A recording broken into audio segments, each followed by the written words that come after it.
देशोन्नतीमध्ये मी स्वप्नील दुधारे आपलं स्वागत करतो। आज आपण आलो होतो नवी मुंबईमध्ये। विशेष म्हणजे राष्ट्रवादी गटाच्या शरद पवार गटांच्या भावना घाणेकर मॅडम आपल्यासोबत आहेत। ह्या प्रदेश सरचिटणीस आहेत शरद पवार गटांच्या। आणि विशेष म्हणजे आता मावळ लोकसभा मतदारसंघामध्ये चौथ्या टप्प्यामध्ये निवडणूक आहेत आणि या चौथ्या टप्प्याच्या संदर्भात आपण त्यांना भेटायला आलो। मॅडम, सगळ्यात महत्त्वाची देशोन्नतीमध्ये तुमचं स्वागत। सध्या महाराष्ट्रामध्ये 3 टप्पे झाले, चौथ्या टप्प्याचं मतदान आहे आणि चौथ्या टप्प्यामध्ये आपण पाहतो की 3 टप्प्यामध्ये मतदानाचं प्रमाण खूप कमी झालेलं आहे। काय मत आहे तुमचं? राष्ट्रवादी सध्या शरद पवार गट जे आहे यांचं सगळीकडे थोडंसं म्हणजे कुठेतरी भावनात्मक लोक जुळलेले आहेत, काय म्हणत आहे? भावनात्मक म्हणजे बोलण्यापेक्षा खऱ्या अर्थाने महाराष्ट्रामध्ये जे काही या लोकांनी म्हणजे जे गद्दार आहेत, जे पक्ष फोडून गेले दुसऱ्या पक्षामध्ये, ते झालेलं लोकांना आवडलेलं नाही। खऱ्या अर्थाने जर आपण बघाल महाराष्ट्राची संस्कृती, तर बाप म्हातारा झाला म्हणून त्याला तुम्ही घरी बसवाल का? त्या ठिकाणी महिला जर एखादी सासरी गेली तर तिने माहेरी येऊ नये, अशा पद्धतीचं जे काही इक्वेशन महाराष्ट्रामध्ये चालले लोकांना बिलकुल आवडत नाही। विकासाचं राजकारण बोलता बोलता स्वतःचा घर भरो राजकारण यांचं चालू आहे। विकास विकास म्हणताना यांच्याकडे गल्ली दिल्ली ते गल्ली यांच्याकडे सत्ता होती, मग यांनी विकास का केला नाही? आजच अचानकपणे यांना विकासाचं काय पडलं असं? एक महत्त्वाचा मुद्दा की शरद पवार हे ज्येष्ठ नेते आहेत, महाराष्ट्रातच नव्हे तर देशामध्ये त्यांना खूप चांगला रिस्पेक्ट दिला जातो। पण सध्या शरद पवारांवरती बऱ्याच ठिकाणी, बऱ्याच भाषणात, बऱ्याच सभेमध्ये काहीतरी अपशब्द वापरले जातात। याच्याने तुम्हाला किंवा राष्ट्रवादीच्या ज्या शरद पवार गटाच्या महिला किंवा बाकी कार्यकर्ते आहेत त्यांना नाराजगी नाही वाटत? खरं तर शरद पवार साहेबांवर बोलल्याशिवाय यांना पुढचं राजकारणच होत नाही। आदरणीय साहेबांवर बोलल्यानंतर यांचा कुठेतरी थोडासा भाव वाढला जातो, नाहीतर यांना कोण किंमत देत नाही। आदरणीय साहेबांवर खरं तर बोरीच्या झाडावर दगडं मारली जातात, बाबळीच्या कधी मारली जात नाही, असंच म्हणेन मी। नुकत्याच बारामतीचं मतदान पार पडलं आणि विशेष म्हणजे बारामतीमध्ये सुप्रियाताई सुळे आणि सुमित्रा पवार म्हणजे घरातलेच दोन्ही मेंबर होते। काय वाटतं तुम्हाला की तिथे काय परिस्थिती होती? मी स्वतः बारामती मतदारसंघाने माझ्या परीने जे काय कार्यकर्त्यांना भेटीगाठी असू दे किंवा मी स्वतः त्या ठिकाणी राहिलोय, बोरवेलला, मुळशी असू दे किंवा पुरंदरच्या भागामध्ये मी स्वतः फिरलोय। त्यामुळे आदरणीय सुप्रियाताई सुळे यांनी स्वतः केलेलं जे काम, तळागाळामध्ये असलेले त्यांचे कॉन्टॅक्ट्स आणि संसदेत त्यांनी विचारलेले महत्त्वपूर्ण प्रश्न, त्यामुळे त्या 100% निवडून येणार असा आम्हाला विश्वास आहे। स्वतः सुप्रियाताई सुळेंनी एक गोष्ट सांगितली एका मुलाखतीमध्ये की बारामतीमध्ये अजितदादा पवार होते आणि घरातला मोठा भाऊ त्या ठिकाणी आहे, त्यामुळे मी तिथे लक्ष घातलं नाही। जनतेचा बऱ्याच आरोप होता की सुप्रिया सुळेने या ठिकाणी लक्षच नाही घातलं। काय मत आहे याच्याबद्दल?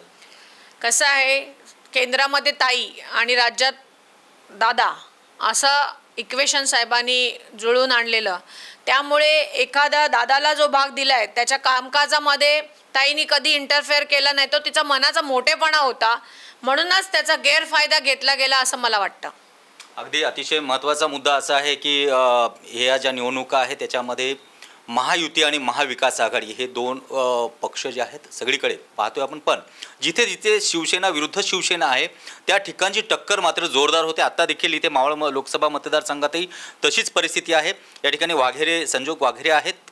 काय आता निवडणुकीचा उद्या प्रचार थांबतोय, काय परिस्थिती आहे या ठिकाणी? तुम्हाला काय वाटतं, जनता काय कौल देईल?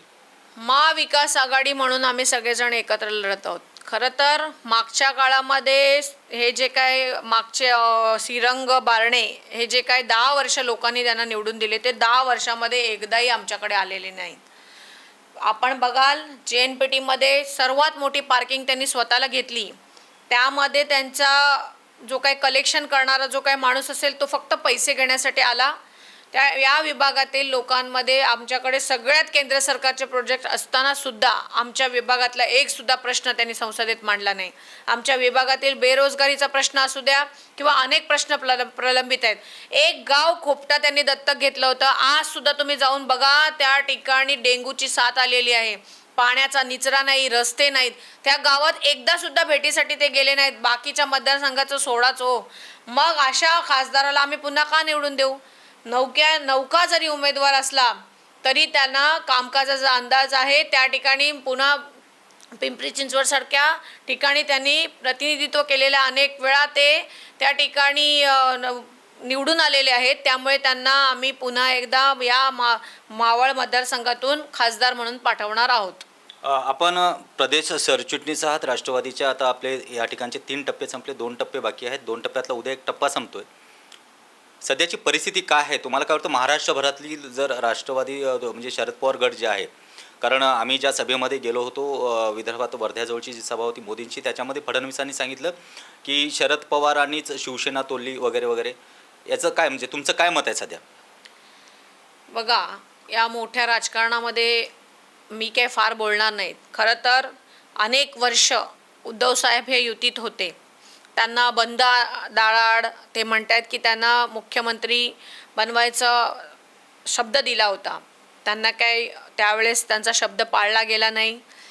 त्यामुळे त्यांच्या पक्षामध्ये प्रचंड नाराजगी होती कार्यकर्त्यांमुळे.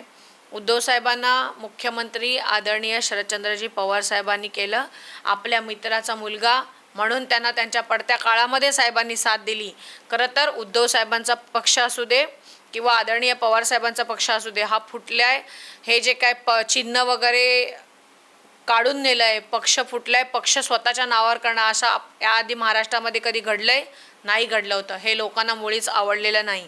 आदरणीय शरदचंद्रजी पवार साहेबांनी शिवसेना या पक्षाला पडत्या काळामध्ये साथ दिली आणि आपल्या मित्राच्या मुलाला बाळासाहेबांचं आणि साहेबांचं असलेलं नातं टिकवण्यासाठी साहेबांनी त्यांच्या मुलाला मुख्यमंत्री केलं. एक महत्त्वाचा मुद्दा हा एक विचारायचा आहे की आता आपण पाहतो की ठाण्यामध्ये देखील शिवसेना विरुद्ध शिवसेना आहे आणि इथे मावळ लोकसभा मतदारसंघामध्ये देखील. ठाण्याची परिस्थिती काय आहे सध्या? ठाण्यामध्ये राजन विचारे साहेब हे नक्कीच निवडून येतील, कारण ते उद्धव साहेबांच्या पाठीशी ठामपणाने उभे राहिले. ही गद्दारी लोकांना पटत नाही. हा महाराष्ट्र हा सुसंस्कृत महाराष्ट्र आहे.